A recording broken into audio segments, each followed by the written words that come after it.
Hey everyone, मेरा नाम है चंद्रदीप सिंह और आप देख रहे हैं भीष्म जीएस। तो हम लोगों ने कल तक रॉक इन डिटेल में तीन प्रकार की रॉक्स पढ़ी थी हमने। इग्नीशियस रॉक, तीन प्रकार की रॉक पढ़ी थी हमने।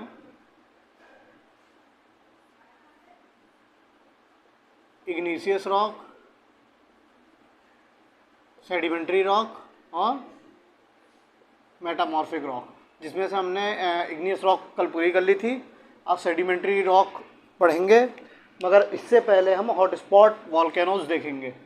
जो हमने कल आपको बताया था कि इग्नियस पढ़ाने के बाद हम आपको हॉटस्पॉट वॉल्केनोज पढ़ाएंगे।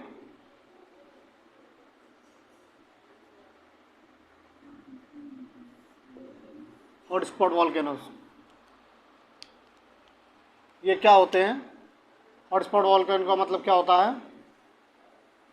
हॉटस्पॉट वॉल्केनो का मतलब ये होता है, ये किसी ड्रिफ्ट से निकलते हैं और ना ही किसी कन्वर्जन से निकलते हैं। मतलब मैं ये कहना चाह रहा हूँ, यानी इसमें प्लेटों का कोई भी रोल नहीं होता। हमने देखा था कि वॉल्केनो दो प्रकार से निकल रहे थे। जब कॉन्टिनेंट ड्रिफ्ट हो रहे थे, यानी अलग हो रहे थे, और एक कन्वर्ज कर रहे थे। हमने दो प्रकार के पढ़े थे, मगर ये ना ही ड्रिफ्ट से निकलेंगे और ना ही कन्वर्जन से। ये अच्छा, तो फिर निकलेंगे कैसे ये? तो इन्होंने अपना एक स्थान बना रखा है कि ये निकलने की गति बताता हूँ मैं आपको। देख लीजिए, हवाई आइलैंड हो गए, रीयूनियन हो गए, ये हॉटस्पॉट ऐसे हैं जो परमानेंट हैं, वो वहीं से ही निकलते, वो वहीं पर हैं। तो इसी कारण से हमें भारत में, अभी मैं आपको दिखाता हूँ, जब मैंने आपको पहला या दूसरा लेक्चर था मेरा, जब मैंने आपको बताया था कि जो हमारा भारत है, ये है हमारा अफ्रीका है,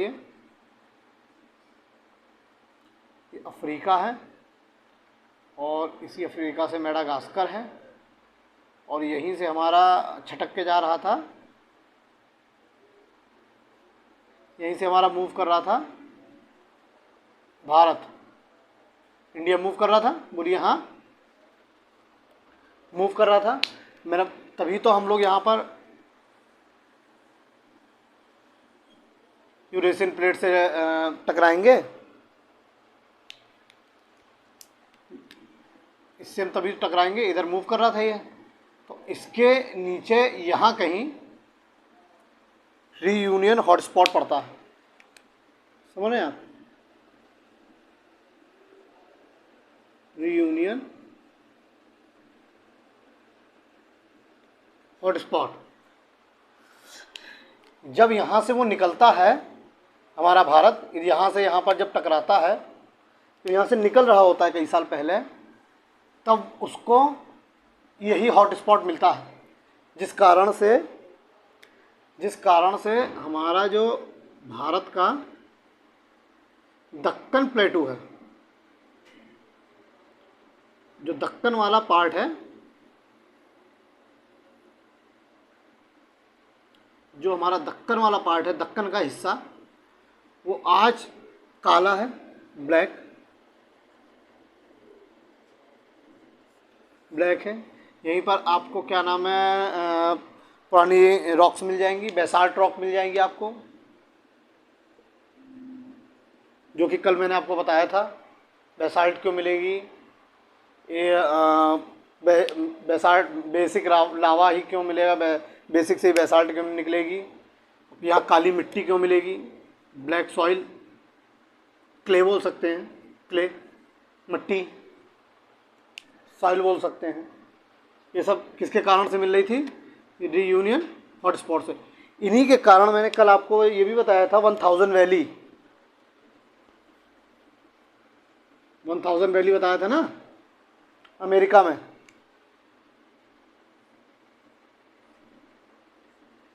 अमेरिका में बताया था ना आपको, अमेरिका में 1000 वैली बताया था ना, कुछ ऐसी वो होती हैं जिनके कारण से वहाँ पर जब वो रॉक गर्म हो जाता है, पेपर बेड का, जिनके कारण से वो जगह बना के, जिसका मैं आपको कल बता रहा था, एक स्ट्रक्चर बताया था, ये यहाँ पर कहीं फंस जाएंगे, यहीं पर कुछ लावा रह जाएगा, तो ये कुछ हीट ट्रांसफ़र करेंगे कि नहीं। जब ये हीट ट्रांसफ़र करेंगे तो किसी जगह पे अगर पानी है तो वहाँ के वाटर को गर्म करेंगे, तो इस कारण से यहाँ पे कोई भाप बनेगी, गर्म होगा, गर्म होगा। यहाँ पर जब गर्म होगा तो यहाँ पहले क्या होगा, धुआं निकलेगा, कुछ गैसें निकलेंगी, गैसें भी निकलेंगी, गीज़र भी होगा। गीज़र माने होता है आपका गैस के साथ पानी बहुत तेज फव्वारे से निकलना, तो वो हो गया गीज़र, ठीक। और गैसेज निकलना आम बात है, उसी को कहते हैं 1000 वैलीज़, वहाँ धुआरे निकलते हैं, क्ले, अरे क्या बोलते हैं धुआरे को इंग्लिश में क्या बोलते हैं, नहीं देखो ज़रा, फ्यूमरोल्स, फ्यूमरोल्स, फ्यूमरोल्स, फ्यूमरोल्स कहते हैं उसको शायद, फ्यूमरोल्स, फ्यूमरोल्स, फ्यूमरोल्स माने होता है धुआरे। कुछ देर के लिए तो मैं चला ही गया था, फ्यूमरोल्स।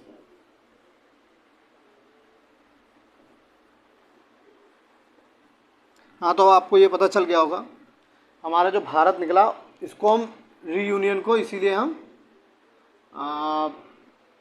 भारत के पिघलने का वो मानते हैं कि इसी कारण से हमारा जो भारत का जो दक्कन प्लेटू है इसी कारण से बना था। कल मैंने बताया था ना आपको, जब क्या नाम है वो हीट फेंकेगा तो वो बाहर आके, इनका कोई स्थान नहीं है, मैं आपको बता दूं हॉट स्पॉट है क्या, पहले इसके बारे में लिख लीजिए।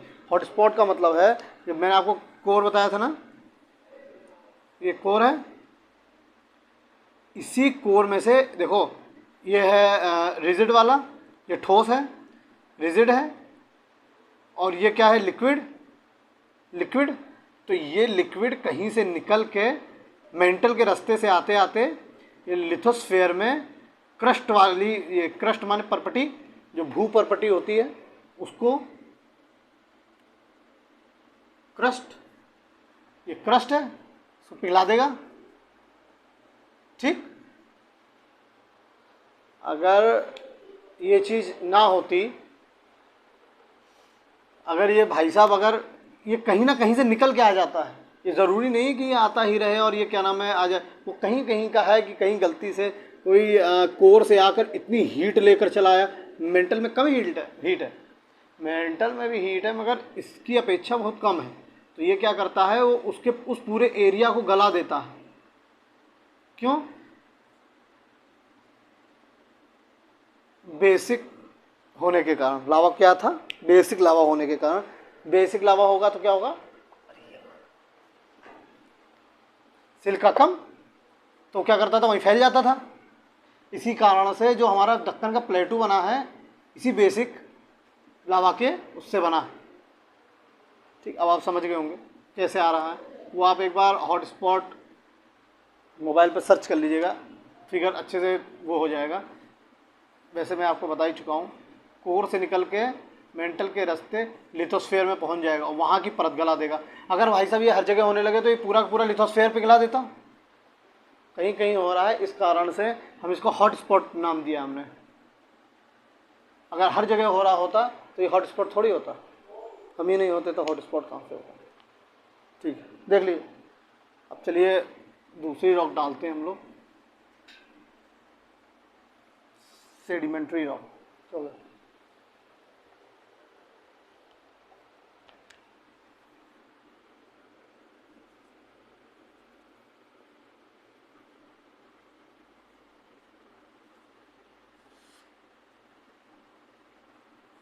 ये दूसरी हेडिंग लिख लीजिए, सेडिमेंट्री रॉक। ठीक, इसमें आपको पता चलेगा कि हमारी जो मट्टी वट्टी है ये किस तरह कट कट के बनी। मैं आपको एक फिगर के माध्यम से बताना चाह रहा हूँ। ये जान लीजिए, जैसे कोई ये चट्टान है, ये हमारा सूरज है,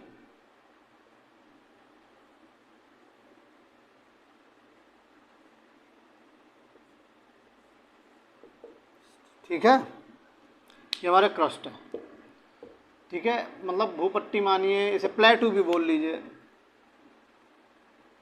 प्लेटू, ठीक है, प्लेटू। अब क्या होगा, दिन के समय में इस पर वो धूप पड़ेगी तो इसका टेम्परेचर क्या होगा, बढ़ेगा। रात में मून आया, रात में क्या इस पर पड़ेगी, या रात में ठंडा हो जाएगा, टेम्परेचर क्या होगा, डाउन। हवा चलेगी, हवा चलेगी, इसको कुछ काटेगी, पानी बरसेगा, मौसम बदलेगा। मेरे कहने का मतलब ये है कि ये हर एक मौसम झेलेगा। जब ये हर मौसम झेलेगा तो कुछ टूटेगा, कटेगा, इरोड होगा।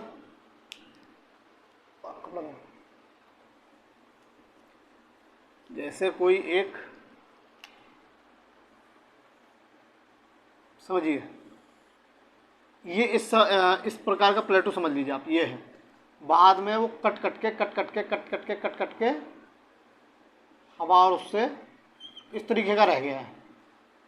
मतलब ये हिस्सा ऐसे कट कट के हवा से धूप से कट गया है लगातार। और ये एक दिन में नहीं हुआ है कि प्लेटू था, कल धूप आई, हवा आया, पानी आया और कट के बराबर हो गया। कई साल लगे हैं इसे कटने में, धीमे धीमे कटेगा ना। इसी से आज आप जो हमारे उस पर छोटे छोटे पत्थर वगैरह देखते हैं और किले पे थोड़ी थोड़ी सी वो देखते हैं, छोटे छोटे गांठ प्रकार के कंकड़, इसी का कारण है, इसी से टूट टूट के आ रहे हैं। हम लोग कितना भी कर लें, चावल में कंकड़ आ ही जाता है। हम काटते तो ऊपर से है ना, कंकड़ हमारे चावल में कैसे आ जाता है? ये यही कारण है भाई साहब, ये उड़ता रहते हैं। ये इतना काटती है हवाएं कि वो कई साल में वो कट के इतना हो जाता है। समझ रहे हैं आप?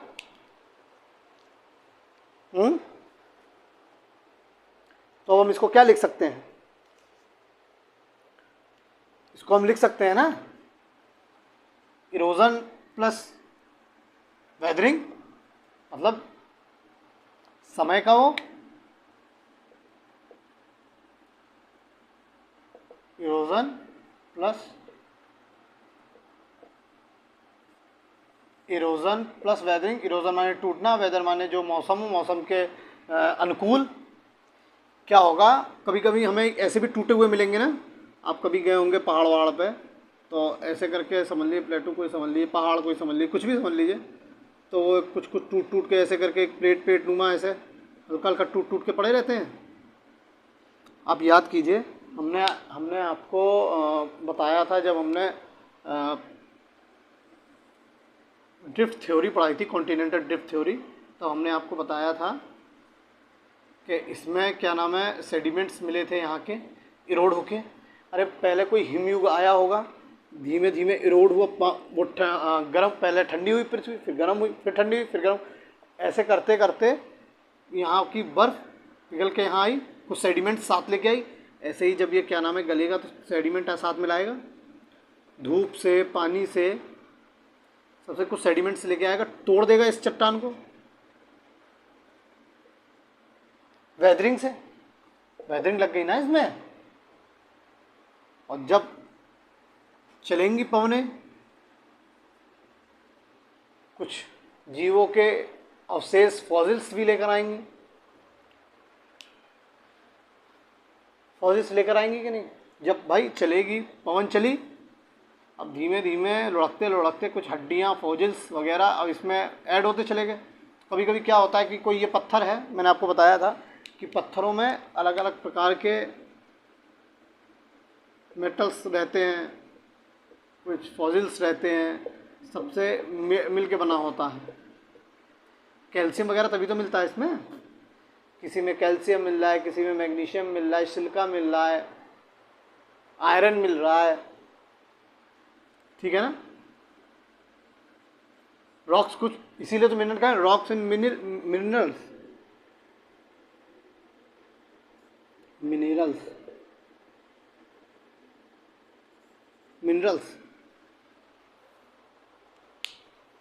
रॉक एंड मिनरल्स, इन्हीं रॉकों में हमें मिनरल्स मिलेंगे। ठीक, सेडिमेंट्स के बारे में पता चल गया कि नहीं आपको? वो का सेडिमेंट्री रॉक पता चल गई। सेडिमेंट्री रॉक में और कुछ नहीं, बस इतना ही है कि सेडिमेंट्री रॉक में क्या होगा, इरोजन होगा, वेदरिंग होगा, जिसके कारण से बनेगी। कुछ जहरीले तथ्य आप लिखना चाहें तो लिख लीजिए, क्या क्या होता है। लाइमस्टोन, देखो कुछ गिर गया,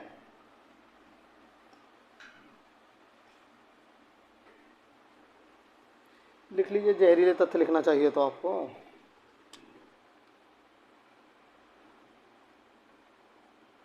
लाइमस्टोन हो जाएगा इसमें, कोल हो जाएगा इसमें,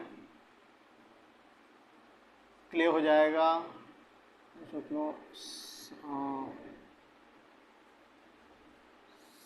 सैंडस्टोन, चूना पत्थर, जिसे बालू कहते हैं, क्ले माने मट्टी, कोल माने कोयला, लाइमस्टोन माने चूना पत्थर, चूना पत्थर। डायमंड भी लिख लीजिए।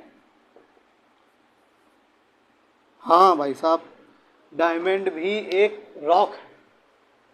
बहुत से लोग को तो आज पता चला होगा कि डायमंड भी रॉक है, नहीं वरना तो कहते हैं कि हाँ कोयला है, उसको हजारों साल तक दबा दो हीरा बन जाता, नहीं, वो भी एक रॉक है। आप लिखना चाहते हैं, स्टेट पीएससी में ज़्यादातर पूछे जाते हैं ये, आप लिखना चाहते तो इसको लिख लीजिए, स्क्रीनशॉट ले लीजिए चाहिए तो। हो गया होगा, ठीक, लिखना चाहिए, चौक वॉक भी लिख लीजिएगा, चौक है, ठीक। अब हम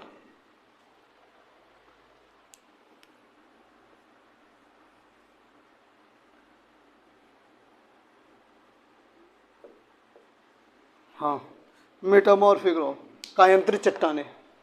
ये चट्टानें क्या होता है, ये भाई साहब ऐसी चट्टानें हैं कि एक बार टूटी, इरोड हुई, इरोड होने के बाद फिर ये एक ठोस रूप ले ली, फिर इरोड हुई, कहीं प्लेट पे लड़ी, चली गई दोबारा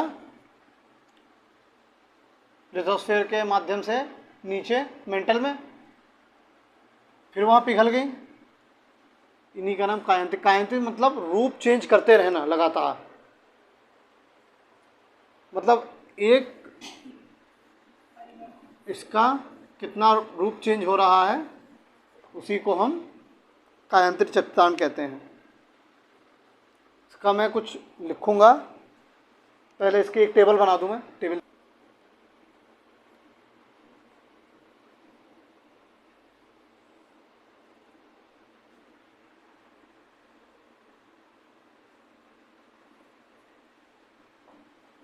देख लीजिए, ये चार्ट है मेटामॉर्फिक का। मैग्मा है, मैग्मा से क्या बना, क्रिस्टलाइजेशन हुआ इसका। इग्निशियस चट्टान जो हमने पहले बताई थी, रॉक्स पहला, वेदरिंग होने के बाद सेडिमेंट्री बनी, सेडिमेंट्स इकट्ठा हुए, फिर कंपोजिट हुआ, फिर सेडिमेंट्री चट्टान बनी, हीटिंग प्रोसेस से मेटामॉर्फिक बनी। अब ये चाहे तो सेडिमेंट से डायरेक्ट वेदरिंग हो जाए, या मेटामॉर्फिक से वेदरिंग होकर फिर सेडिमेंट बन जाए। भाई मेटामॉर्फिक से डायरेक्ट सेडिमेंट हुआ, वेदरिंग हुई, इससे बने सेडिमेंट्स, फिर से यहाँ से क्या शुरू होगा प्रोसेस, या सेडिमेंट डायरेक्ट मेल्टिंग हो जाए, मेल्ट हो जाए। सेडिमेंट क्या होगा, या तो डायरेक्ट मेल्ट हो सकता है, ये ज़रूरी थोड़ी है कि मेटामॉर्फिक ही मेल्ट होगा, हो सकता है सेडिमेंट हो जाए वेदरिंग से। इग्निशियस भी हो सकती है, हीट प्रोसेस से गर्म होगी तो, समझ रहे हैं। तो यही एक यही एक चित्र था, ये आपके NCERT के 4th उसमें बना हुआ है, एक बार देख लीजिएगा उसमें। ठीक है, देख लीजिए, स्क्रीनशॉट ले लीजिए।